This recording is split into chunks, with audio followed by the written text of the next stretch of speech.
So, I wanted to know for sure if you can you hear and understand my voice? Yes. And also you understood Anand? Yes. Okay, wonderful. I was thinking to start with sharing, because it's Swami's birthday, we're celebrating his life with us, and you probably know a fair amount about after he came to India and the work that you all are carrying on there that he started. I'd like to share a bit about how it started in Europe, because before coming to Europe, Ananda really only existed in America. But Swamiji would hear often from old friends in Europe that they would love to have an Ananda in Europe somewhere, because it was much too expensive for people to travel from Europe to America. It's changed a little now, but at that time it was not easy for people to travel.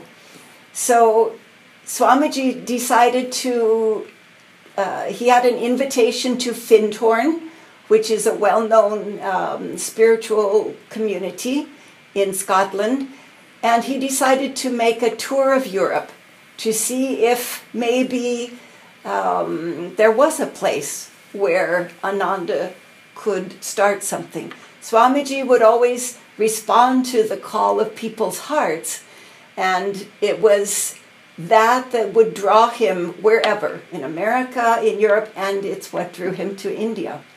So I was invited to go with him on this tour, very unexpected for me, but I did know German and some Spanish, and I think he felt it would be helpful if he had others who could understand. You know, Swamiji spoke 9 languages, so for him traveling was no problem in Europe, but it was helpful to have someone else who could also communicate with people. So we started out in Findhorn at a conference, and then we began traveling onto the continents, and he started in Holland. And I wanted to share a little story, because the stories of Swami, as Devi shared so movingly tonight, the stories of how Swami was with people teach us so much about what it means to live this life as Kriyabans, as devotees of these teachings. And so Swamiji was giving a talk. There were about maybe 60 people there. And near the front row, there was a young woman. Most of the people were fairly simple people. It wasn't a very fancy dress or that kind of situation. But there was one young woman near the front who I noticed. How old was I at the time? I was maybe 40 or younger, 35. And I noticed her because she was very exquisitely made up and quite beautiful, but didn't seem like the rest of the people that were there. And the others were asking questions, and there was a lot of back and forth between Swamiji, as he was so natural with people, but she was very reserved. At the end of the talk, Swamiji invited anyone who wanted to come, and that was another one of his ways to really embrace people and to make everyone feel absolutely welcome, as Devi said. And so he invited anyone who would like to come to walk with us to a nearby restaurant for lunch. And this young woman started walking with us, and Swamiji noticed that she was very much alone. There were others talking with other people, and he walked right next to her, and the whole way to the restaurant, he was talking with her, drawing her out, asking her how she came to be there, making her feel what he sensed she wasn't feeling, a part of the group. And it was very important for me to see Swami in that way with people, to realize how important it is. You know, you have new people coming to your group, I'm sure, and it happens in our groups in Italy, that those who come always feel like they are welcomed as part of what is happening. And Swamiji, that's simply how he was.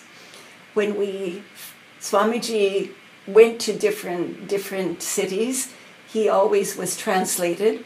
One of the amusing stories I like to tell is when he got to Rome, and he'd been speaking in English, and we was translated into Italian. And in Rome, he noticed particularly that whenever he told a joke, and you know that Swami liked to tell jokes, make people laugh, and when he told it, and the people understood English, they immediately laughed. And then the translator translated the joke. Nothing. No one laughed. There was no response. And he said, I have to speak in Italian. And Swami, it was one of the language he hadn't studied. He didn't really know, but he'd been listening to people translating. So he began to speak in Italian. Maybe 40 minutes passed, and he ended the satsang.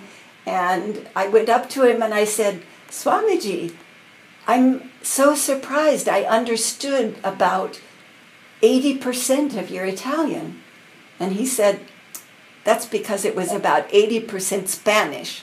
Because he knew that I understood Spanish because I taught it, and I didn't understand Italian. He said people were so generous in their, because they're close, the languages, and so people were very generous in their appreciation that he would attempt to speak a language that he didn't yet know.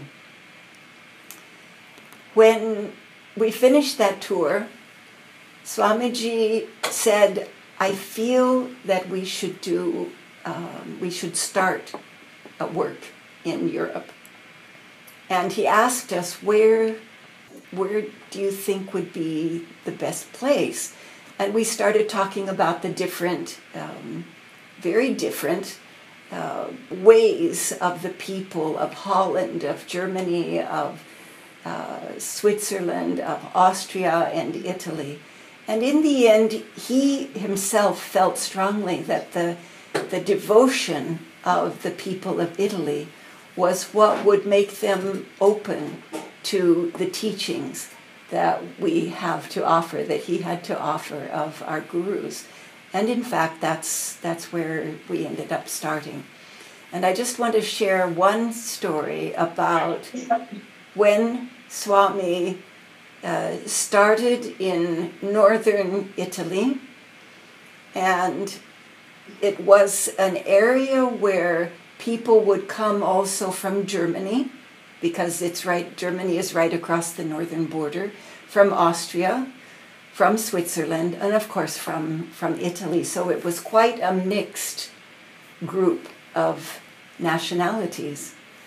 And when he was ready to leave, after he left, he had been gone for a few months and he came back, and we talked to Swamiji about the difficulties with those different cultures. And we said, it's not easy. The Italians are very attached to their Italian food, and the Germans aren't always fond of the Italian food. They like more natural food. The Swiss and Austrians have their own. And the time that they want to eat is different. The time they would go to bed in the evening and get up in the morning, all of these differences of culture. And Swamiji said a very interesting thing, and it stayed with us up until now. He said, if you feed their souls, it won't matter what you feed their bodies, because they will feel completely cared for, nourished by what you are giving to their soul. And the things that pertain to the body will not be so important to them. And it really became true. It was true that, and even now where we have even more countries represented in our community and center and retreat in Assisi, we find that there is a great openness of heart and of mind and of consciousness and of soul, because they are being fed these wonderful teachings of our gurus, and that really gives the satisfaction that they're looking for and is most important to them. So what time is it there right now? 10:30. 10:30. Ah, okay. And so you've been there a while. If you've watched the whole satsang this evening, you've already been there 2 or more hours. Okay. Yes. Okay. So as you saw, it was beautiful music, and it was very, very inspiring, the things that Jyotish and Devi said. Do you guys have any questions? Do you have, where would you like us to go with this satsang? We wanted to honor Swami, and if you want to ask any questions about Swami himself, or if you have any questions about his life or his mission, anything come to mind that you'd like to ask? And of course, if you want to hear about the last, after he left India and he came to Italy, and what that last part of his life was like, whatever, I see a lot of heads going. I would like to hear about that. Okay. So do you want to start? Yeah, no, you can. About which part? About how after Swami came here towards the end of his life. Oh, so his passing, or? Mm-hmm. Okay. So why don't you start with the last week? Okay. You know how vivacious and full of life and enthusiasm Swami is, and how Swami was, and we should have actually been a little bit more wise, but you know, you sort of don't want your mind to go sometimes to go where the obvious is, and it was obvious that Swami was a lot different. He was more withdrawn, and we did spend time. We went to a restaurant that last week and had a lunch with him, but it was unlike a lunch I've ever had with Swami, because again, he enjoyed his food, he enjoyed the company, he enjoyed us, but he was much, much more quiet and much more withdrawn.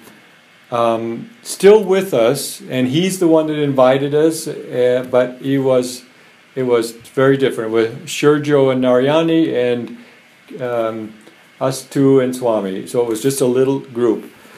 And so we had that lunch, and we went home, and we didn't see him again for a few more days. And then Saturday afternoon, he called for tea, and it was always our great pleasure to go over and have tea with Swami. And normally he called us often, almost every afternoon we would join Swami for tea. It would sometimes just be the two of us, or sometimes it would be a little group. But in this particular time, he did call together a rather large group, just his close friends, you know, at Assisi. And we weren't very long with him, I think Jyotish or Dave, one of them, alluded tonight that he did call even at the end, but this was the night before he passed. Of course, we didn't know he was going to pass, but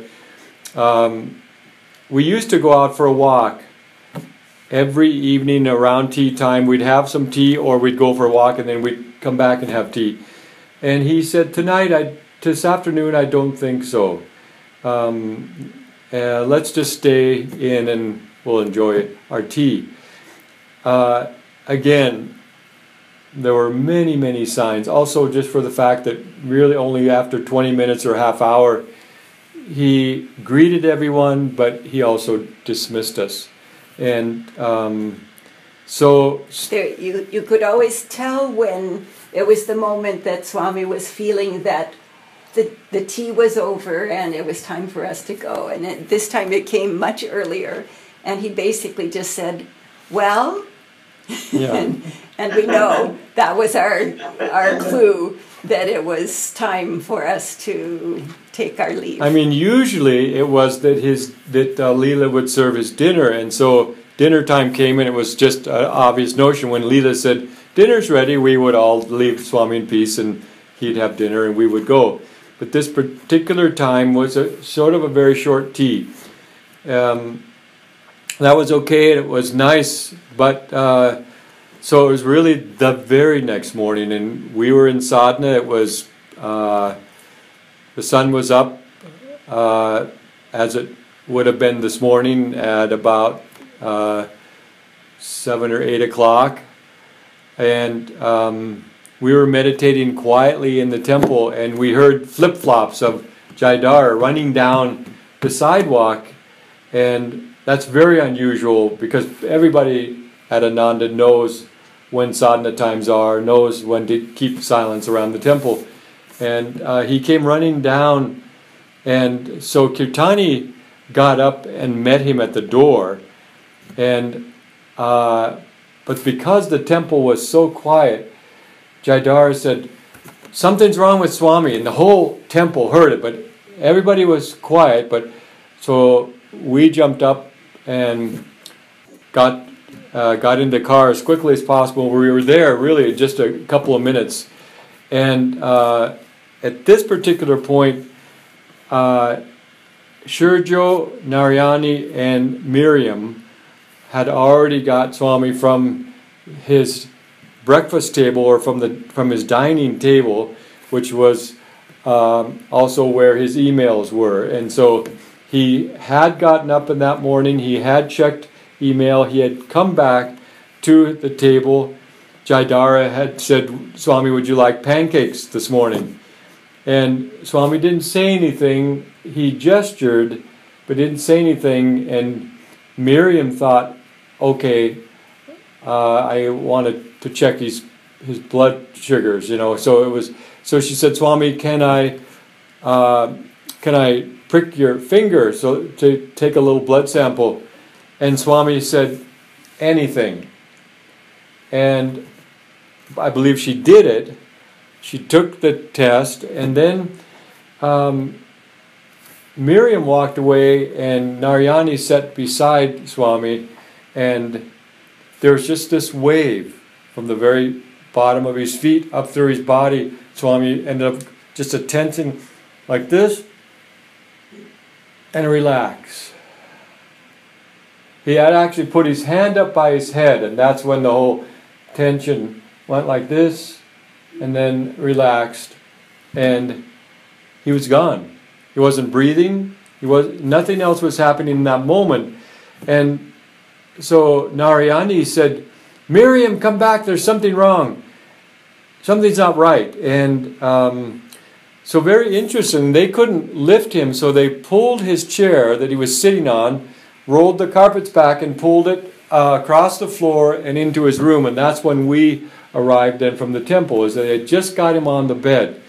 And at this point, because Shurjo had been chanting Om in Swami's right ear, and as he was in the chair, he did initiate breathing again. But when we walked in the room and he was on the bed, he was breathing, but he seemed gone. His jaw was relaxed, and he really didn't seem to be there.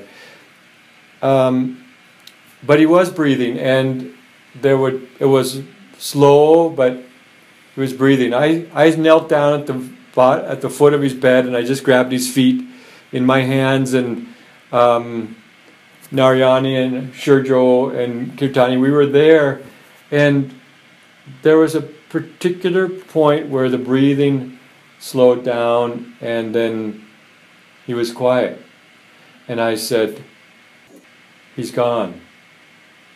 And very interestingly, Narayani, of course, we all felt badly, but Narayani said, no, it's just not the right time. And she just said in his ear very loudly, Swami, breathe! And I could feel it in his feet, that his whole body sort of moved. I'm not sure if he breathed, I'm not sure if he opened his eyes, I'm not sure exactly what happened, but I could tell there was a reaction. And there was another breath, and then nothing. And Miriam and they rolled him on his side, and they massaged him a little bit. They tried, and then it was obvious that Swami was gone. And you all know the story that Master said, to those who are in tune, I or one of the masters will be there at the threshold to usher you across the threshold. It's a beautiful promise from the Guru. And so we just sat quietly. For a while, Shurjo chanted Om in Swami's ear, but nothing was happening, and we felt it was better to just be quiet, and we all just decided to sit quietly. And we tried to tune in to that process, because we knew finally Swami was free of this body that had given him so much trouble, but he was so neutral and poised with all of those troubles. We would think so many times, oh, he's so ill. And then he said to Kirtani once, no, this is Divine Mother's body, and she'll do with it what she wants. And that's what we watched. And he would do that, and we'd think he's at the end, and then he'd move through that. And all of a sudden we were running after Swami, trying to keep up with the next conference that he was going to do, or the next book launch that he was going to do. And then something else would come, and so many times we saw that he would process these difficult times with his body. So we were very, of course, in one way our hearts were heavy, but on the other side we were so grateful that Swami was at peace, that he was free of that body that had given him so much trouble, and that he was greeting Master, because that was Master's promise, is that they would be there. He would be there at the threshold to usher him across. So it was a very beautiful time right there in his room at that time. We just really felt a special blessing, as we did the whole week afterwards. Did you want to pick up on that? I think, Swami, having been such a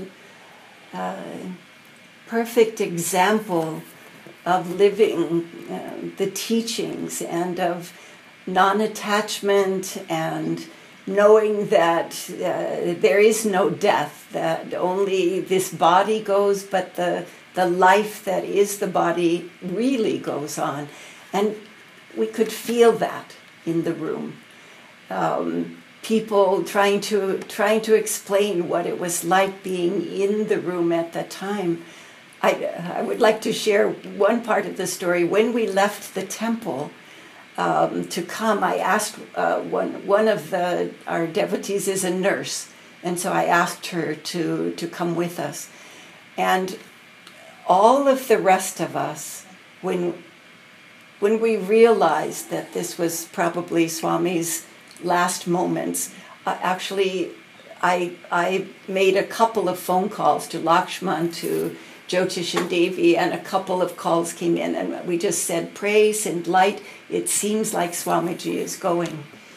And the Italian nurse, she had a very hard time with what we saw as simply accompanying Swamiji in this moment of passage, of going from a limited life in this physical body into the infinite life that was awaiting him. And I know she was thinking, we should get an ambulance, we need to get oxygen, we need to try to give him what he needs to stay in that body. And Swamiji had been so clear with us that he was ready to go. He really was more than ready. One of the things he said in that short 20 minutes we had with him was, I know that the Brigu reading, or one of the readings, said that I would live another 4 years, but he said, I just can't see being in this body another 4 years. I don't think that's going to happen. And that was the day before he left. So we know he knew that this was his time to go, and that feeling that was in the room when he left. Many described it as because we practice Kriya, and you feel the bliss that comes, especially from the higher Kriyas, and they would describe it as joy, as bliss. For me, it was an incredible sense of infinity, of something so beyond any concept that we have of time, of space, of bodies, or physical. It felt like Swamiji, and I feel that was the feeling of Swamiji really being free. That he was going into the infinite, and that he was free. And there were a lot of tears, a lot of the sorrow of knowing that we wouldn't have him with us in the body any longer, but the joy of knowing that he was where he wanted to be, in freedom with his guru. And so what happened at that point was there was a quick discussion with Jyotish and Devi and a couple of others, and they said, should we come?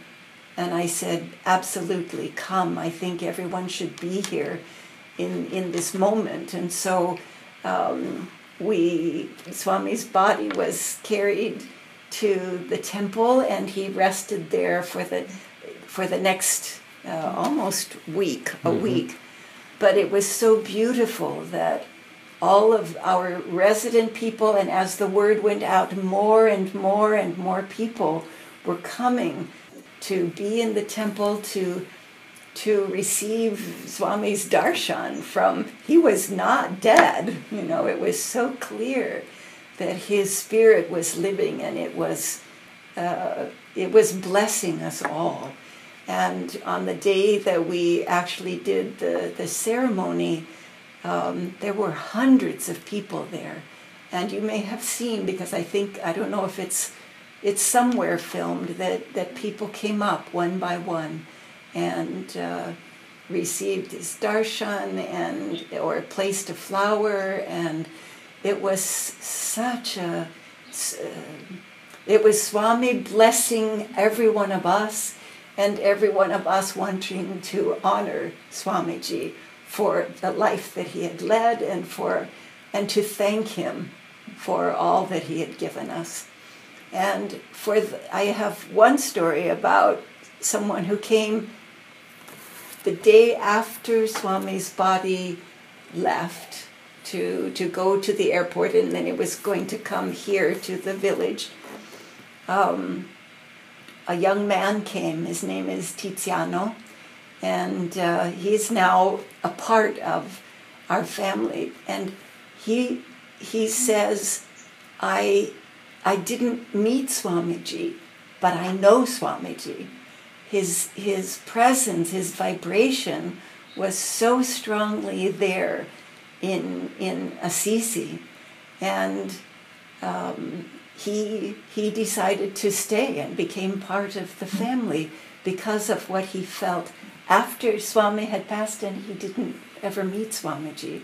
And for maybe most of you, that is your situation, that many of you met him, knew him, and some of you possibly didn't. And it doesn't matter, because he is so clearly alive and moving things in this work for Yogananda, that everyone can feel a part of what is happening in your city, in Chennai, and we invite you to come, whoever can, to Assisi and be able to experience the blessing of that room where he left his body. It's so powerful to meditate there, because we are also trying to get free, and you feel that when you meditate there. And also, next year there will be this wonderful 50th anniversary of Ananda here in Ananda village, and I know everyone is hoping that from India, from Italy and Europe and all over, people will come again to honor what Swamiji created with all of us, with all of you, what is being created to bring Master's teachings of Kriya, this liberating technique of Kriya, to people throughout the world.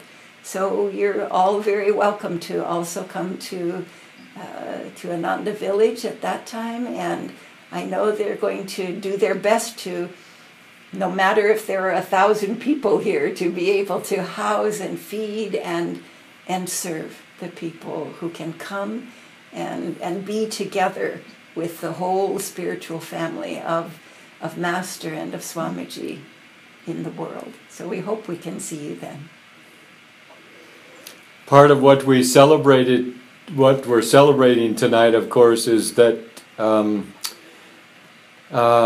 every center, and I'm sure you're experiencing it in Chennai, but we all, in all over India certainly, but also here in Europe, but we are seeing unprecedented numbers of people coming to our retreat and to visiting our community, and we're having growing pains. We're needing to build another temple. Sometimes during the summer we're running 5 courses at a time, because we have old members who are wanting more advanced courses, more advanced teachings of Master, and we have new meditators and new people on the path. And so it's a beautiful thing to celebrate tonight or today and in this time. Just what Swami, the attunement that he carried and the ability to help realize Master's dream of creating these colonies, creating these retreats, but also to going out with these teachings and spreading these teachings of Kriya Yoga to others. And so you're a part of that. We feel a kinship with you because you're a part of our spiritual family, the same that we've enjoyed tonight, as you saw in the temple. I hope that they had panned the camera so that you could really see how many people in the temple, because it was very beautiful. I wanted to share just one more quick story about his birthday, since we're celebrating his birthday. One time in Assisi, he called me and said, no, I'm sorry, it wasn't his birthday, it was his anniversary of discipleship. And he called me, so that would have been September 12th, so I'm a little bit off date, but I'm going to tell you the story anyway. So he called and said, well, Anand, this is my 48th year of discipleship. And he said, sometimes I hear these stories of great saints in India, or just great saints in the world, who have these wonderful sort of cosmic experiences. He says, I don't necessarily have those. And he said, and Master said, after 48 years, if you haven't found God, dump the body and start over. And and so I said, well, no, you don't want to do that, Swami.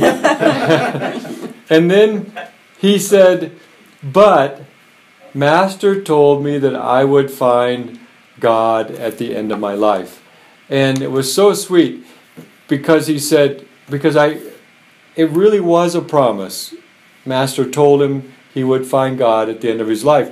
But Kirtani's made the comment sometimes, we never saw Swami rest in that confidence. He never stopped trying, he never stopped giving. To the very end, he could have just said, oh, Master said I'm going to find God, and so maybe I'll sit by the lake and meditate. He didn't do that. He served and served to the very end. So we have a wonderful model because he really was balanced between his meditation. Just one more quick story. One time we came from a long trip from Switzerland down to Italy in the car. So we got home at 2 or maybe 3 o'clock in the morning. And it was very late. And so I dropped Swami. He said, you just take the car home. You drop me at my house. You take it home and work it out tomorrow because you won't have a way to get home. So he said, well, I'm going to go in and do 14 Kriyas to keep my hat in the ring. Now that's an expression that you hear in Mexico because they throw the hat in and then they dance around the hat. So it's called keeping the hat in the ring. And Swami said, I'm going to keep I made this promise, and that was his limit. He had a limit that, and no matter how tired, or he would do those amounts of Kriyas even at 3 o'clock in the night. So that was very inspiring for me because I was tired. I was really ready, but I went home and sat on my bed and did my 14 Kriyas because Swami did it. So he was a great and wonderful example. Do you all have any questions or any comments?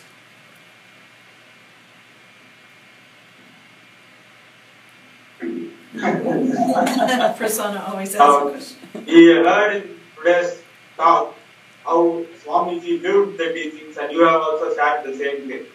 So, in our own practice of energization of forms of Om, their techniques itself, can you share based on your own experience also, how do we approach it, or the attitudes that we have when we do it that will help us improve both in our meditation and in our service? Okay, I'm going to tell you something that helped me very much. I asked Swami once if there was one word that summed up the spiritual path, or was the most important word on the spiritual path, what would that be? And I thought he would say devotion, but he said concentration. He said, without concentration, your devotion is lackluster. No man of success has accomplished anything without concentration. And so I would even suggest to everybody that with your Hang Sa practice or with Om practice, that quality is better than quantity. And so if you find that it's difficult to meditate for long periods of time, I would say set that limit, even if it's 20 minutes, but make it 20 minutes of intense concentration. Yesterday I did a class and I shared that there's this wonderful poem, and you all can read it. It's I believe it's in whispers, called Meditations at Night, and meditation at night. And Master says, oh, I meditated, and I saw a little taper of meditation and a little bit of inner light. And I went after it. And he said, I kept going deeper and deeper into the Stygian darkness, he said. And it was gloomy. He kept grasping. And there was no light and no inspiration. And he sat back down and he said, I refuse to run after. I refuse to leave this. And he said, then a little taper of light again came. And then he said, oh, how maddening, how frustrating, because I can't even yearn for God. I have to concentrate in the silence with with devotion, but with concentration. But I can't even let the mind oscillate with yearning or with, he said, and I can't even chant because it's loud. And he said, so I commanded my breath to slow down. I commanded my heart to be calm. And then he said, the taper of inner light grows bright now. And so it's concentration, and everything that we're doing with our Hang Sa, with our Om technique, is just to try to bring a focused calm to the mind. He said, pierce the veil of darkness with the arrow of your concentration. And that's what we have to do. We can't do our Kriyas or our Hang Sas. We can't be moving the beads of our mala and be thinking about coffee in the morning or our tea in the morning. We can't be doing our Kriyas and thinking about breakfast. We have to be with all our concentration and devotion focused. And God watches the heart, remember. So it's not easy to perfect our concentration because we've never been trained. If we had that training starting as a child, that would be much easier for all of us. But our schools aren't teaching that. We're not in a higher yuga yet, and so we haven't really learned to give the children ourselves a chance from childhood. And so it's difficult, but you can. The mind is just like a muscle, and the more we work it, the stronger it gets, and you will succeed. So don't be discouraged with your practices, and even though you might seem that you don't make progress, you do make progress. Master said, it works like mathematics, it cannot fail. And it may seem like you're not growing, but you just keep going because like another disciple I heard of Master said, and then all of a sudden you take off like a shooting star. I want to just finish by saying the story of Lahiri gives me great comfort because he was married, he had his children, he was an accountant, and Babaji called him when he was on the trail wandering in the Himalayas, and he took him to the cave and he said, this is your meditation place. These are your water bowl and your... Don't you remember? And Lahiri said, I don't remember anything, sir. I don't even know you. I don't know you. I don't remember any of this. And then Babaji touched him. And all that came back. We don't know how close we might be. So just keep drilling. Drill, drill, drill. Right here. And because we don't know. It can be just like that, and God comes. And God shows us. Maybe one more story. There's a new book.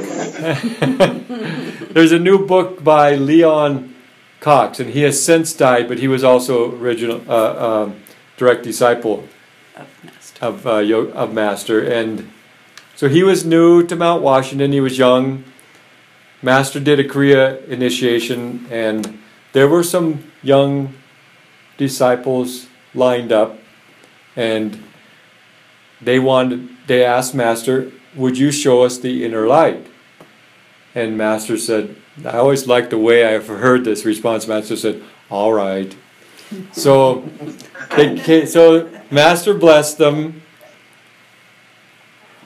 and then he left very quietly. And then the next one came up, Master blessed him,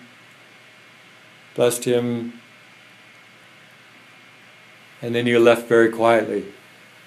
And the Master opened his eyes, and he saw, and because Leo thought, well, I want that. So he got in line. He's brand new in the ashram, but he got in line behind them. And so Master opens his eyes and goes, Leo, not you too. And Leo goes, yes, Master, I want to see the light. And so Master said, all right. So he blesses him, and for a long, long time. And nothing happened. And I heard from another story that another devotee, Master had to stay a long time, and he said, I had to overcome with great depth of my own awareness, I had to overcome your restlessness, your restless mind. So with Leo, he concentrated and concentrated, and then at one point he said to Leo, do you see it? Do you see the light? And Leo said, no sir, I don't see anything. And Master said, to the left, to the left. And Leo goes, I see it. And Master said, bring it to the center, bring it to the center. And then right when Leo brought it here, Master took his hand away. But just to give him that little taste. But that also shows us it's so important for us to teach ourselves to calm the mind. And that's really why we do all these practices, is really to focus. Because the yogis say, and I read where Master said it and where Swami said it, the yogis say, when the mind is deeply calm, the inner light spontaneously appears. So again, our focus is to calm the mind. Use all these practices. Rest in the pause between Hang Sa. As long as you can rest there, that pause becomes longer and longer. It's not easy because, of course, the moment that the mind is calm, the thoughts want to come in. Just continue to practice because it becomes stronger, and you will have success. Do your kriyas. Listen with intensity for the Om.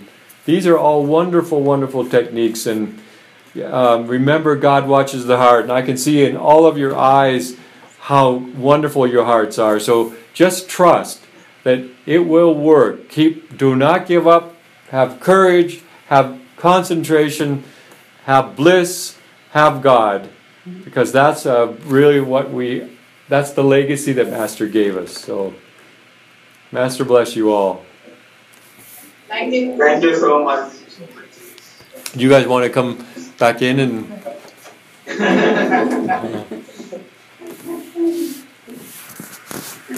Do you have anything more you want to say? I'm grateful to have this time with you. Thank you. It really So are we. our pleasure.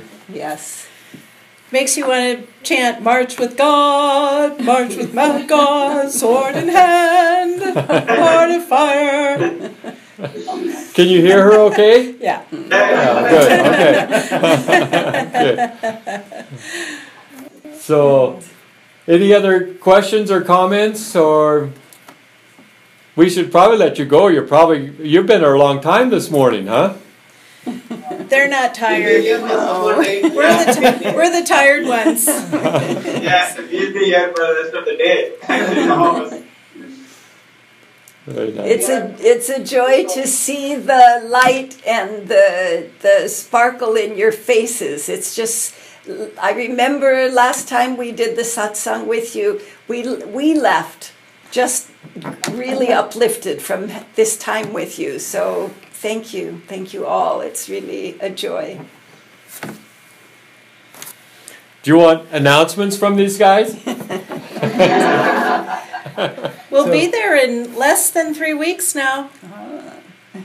This is a bonus day for us. We have Jyotish and Deviji's satsang, we have your satsang, we got this Dhanmiji as well. So, very happy birthday. Yes. Yeah, thank you. Well, you can say that, but really we feel it, and it's our pleasure. It's our joy. So, very nice to spend this time with you.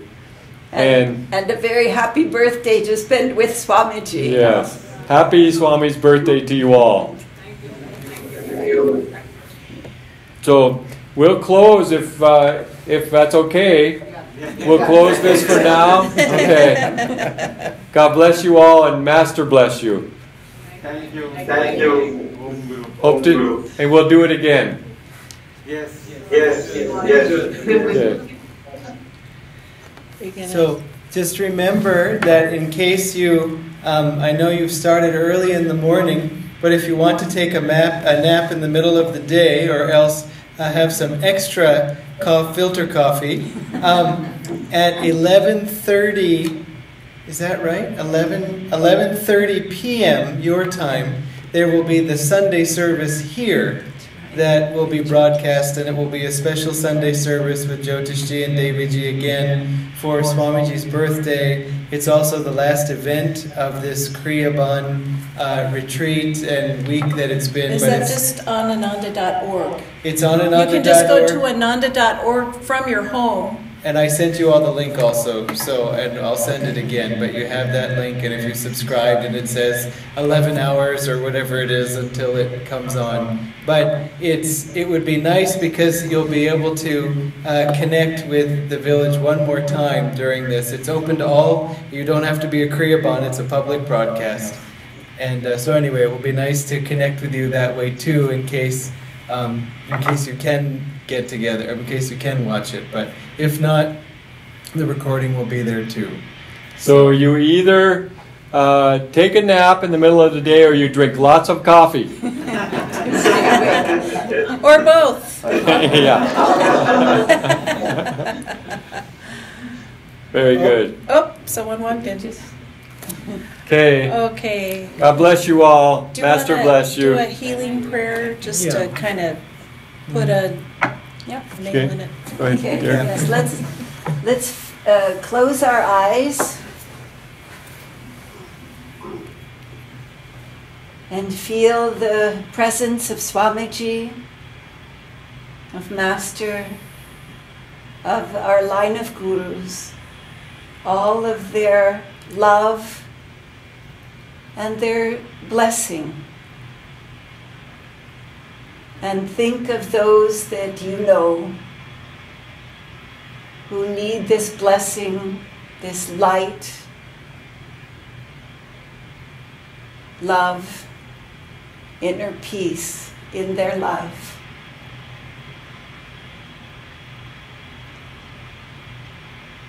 And let's open ourselves to be a channel, especially on this day of Swami's birthday, of his grace, of his deep blessing on our lives. Let's send this out to all those we know who are in need of it, and out into the world, which has a great need of the blessings of peace and of harmony and of brotherly love. And let's chant Om and feel that we are open as channels for this blessing.